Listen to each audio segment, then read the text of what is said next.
Oi, turma, vamos começar mais uma aula de história e a aula de hoje é sobre a Pedra de Roseta. A Pedra de Roseta é um bloco de basalto negro com inscrição trilingüe, a partir do qual foi possível decifrar a escrita hieroglífica egípcia. O bloco data de 196 a.C. e foi encontrado por acaso por soldados franceses em julho de 1799, quando faziam escavações numa área próxima à cidade egípcia de Roseta, 70 km a leste de Alexandria. Esse artefato arqueológico é uma estela, um objeto monolítico usado no Antigo Egito para registrar informações diversas, desde hinos aos deuses até memórias e feitos de faraós. No caso da Pedra de Roseta, ela contém um decreto emitido pelo Supremo Conselho de Sacerdotes e promulgado pelo faraó Ptolomeu V Epifânio, contendo uma lista de ações empreendidas por ele mesmo, como obras em templos e vitórias militares. Em 1798, o general francês Napoleão Bonaparte era a sensação de seu país. Ele tinha derrotado o exército austríaco na Itália e tinha tudo para segurar as rédeas da Revolução Francesa na época. Aos 28 anos, sua fama dentro da França era enorme. O povo francês aplaudiu quando ele anunciou uma milionária expedição ao Egito para bloquear as rotas inglesas de comércio com o Oriente e conquistar uma preciosa colônia para a França. A missão tinha valor estratégico duvidoso, mas foi patrocinada pelo Diretório, o governo imposto pela alta burguesia nos anos finais da Revolução. Afinal, era uma forma de manter o general longe da política parisiense enquanto eram definidos os rumos da França. Na cola dos militares marchava uma unidade especial formada por cerca de 150 sábios, os chamados savants. Eram cientistas matemáticos, botânicos, astrônomos, químicos, engenheiros, poetas e até um musicólogo. Para o general, a campanha militar tinha também um caráter civilizatório. Ele levaria as luzes de Paris aos considerados bárbaros mamelucos que dominavam o Egito. Antigos guerreiros da Ásia Central convertidos ao Islã, os mamelucos tinham sido escravos dos árabes por séculos e acabaram fundando seu próprio império. E veio então a grande surpresa. Numa das reuniões, o Conselho de Savantes soube da descoberta da Pedra de Roseta. Quando a viram, os sábios logo perceberam sua importância. Cópias das inscrições foram enviadas de imediato a Paris e intelectuais começaram a trabalhar na decifração. Após descoberto no final do século XVIII, o bloco ficou pouco tempo nas mãos dos franceses. Em 1801, com a rendição das tropas napoleônicas às inglesas, o artefato foi levado à Inglaterra e se encontra exposto no Museu Britânico em Londres desde 1802. As características e curiosidades dessa pedra egípcia são: ela tem um tamanho de 114 cm de comprimento por 72 cm de largura e pesa 762 kg. A inscrição tem 3 textos em 3 escritas diferentes. Na parte superior a escrita hieroglífica, na central a demótica e na parte inferior grega.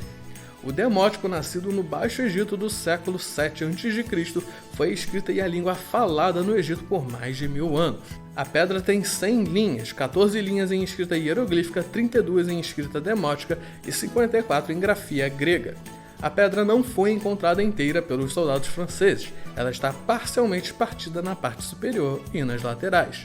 E como o bloco seria se estivesse inteiro? Provavelmente teria 1,80 m de comprimento. Além disso, originalmente seu topo deveria ser arredondado, à semelhança de outras estelas da mesma época. Contaria com símbolos egípcios com um disco solar alado representando a divindade solar. Assim que foi descoberta, a Pedra de Roseta chamou a atenção da equipe de cientistas que fazia parte da expedição militar conhecida como a Campanha do Egito. Isso porque, após analisarem o bloco, os pesquisadores intuíram que se tratava do mesmo texto escrito em 3 idiomas distintos. Assim, a partir da tradução do texto em grego, que ficava na parte inferior, se poderia chegar à decifração do misterioso sistema de escrita dos antigos egípcios, a escrita hieroglífica. Imediatamente, o então primeiro cônsul Napoleão Bonaparte tratou de enviar cópias da inscrição para vários especialistas e eruditos de toda a Europa. A intenção era que alguém conseguisse decifrar os caracteres usados na escrita do Antigo Egito, os hieróglifos. Só em 1822, quando a Pedra de Roseta já pertencia aos ingleses, é que um professor francês de posse de uma dessas cópias conseguiu realizar o grande feito. O responsável por decifrar o sistema hieroglífico de escrita é um professor francês de história antiga chamado Jean-François Champollion. por ter realizado a façanha de decifrar a escrita dos antigos egípcios e por ter instituído a egiptologia enquanto disciplina, Champollion é considerado o pai da egiptologia. Para decifrar os hieróglifos da Pedra de Roseta, Champollion começou localizando o nome próprio Ptolomeu, que é mencionado várias vezes no texto. Depois dividiu os elementos que formam um nome e posteriormente comparou essa inscrição com as outras que mencionavam nomes reais. No dia 14 de setembro de 1822, Champollion chegou à conclusão de que a escrita hieroglífica era composta pela combinação de sons e imagens. Com isso, contrariava a teoria de que os hieróglifos eram unicamente símbolos. Em 1824, Champollion definiu a escrita egípcia da seguinte forma: é um sistema complexo, uma escrita que é figurativa, simbólica e fonética na mesma frase, ou quase na mesma palavra. A solução dele foi aplicar o copta, o idioma dos primeiros cristãos do Egito, que ainda era falado em algumas igrejas de Paris. Ele percebeu que a sonoridade do copta se relacionava com a da língua antiga. Se pudesse coincidir os sons do copta com os dos hieróglifos, poderia fazer a fala dos faraós. Assim matou a charada. Enquanto o idioma grego ajudou a entender o hieróglifo, o copta ajudou a sonorizá-lo. Como já disse, a Pedra da Roseta contém uma série de medidas realizadas pelo faraó Ptolomeu V Epifânio. Entre essas medidas destacam-se obras beneméritas a templos religiosos, redução de impostos e a restauração da paz após uma rebelião. Quem emitiu esse decreto foi o Supremo Conselho Sacerdotal, reunido em Mênfis, antiga capital do Baixo Egito. Em retribuição, o Conselho de Sacerdotes prometeu reforçar o culto ao faraó Epifânio, com a construção de estátuas e a realização de festividades em homenagem ao monarca. O decreto termina dizendo que o decreto deverá ser inscrito em templos de todo o Egito. O que a Pedra de Roseta revela em última análise é a colaboração entre duas instituições muito importantes do Antigo Egito, a monarquia e o sacerdócio. A Pedra de Roseta foi gravada em 3 idiomas para que sacerdotes, funcionários do governo e aristocracia pudessem entender o que dizia.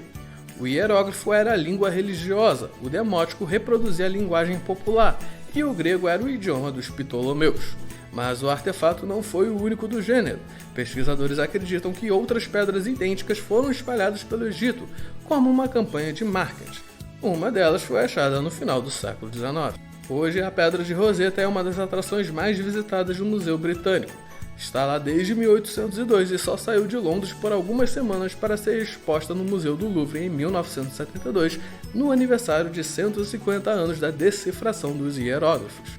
Então é isso, turminha. Terminamos a aula de hoje. Tchau, tchau e lavem as mãos.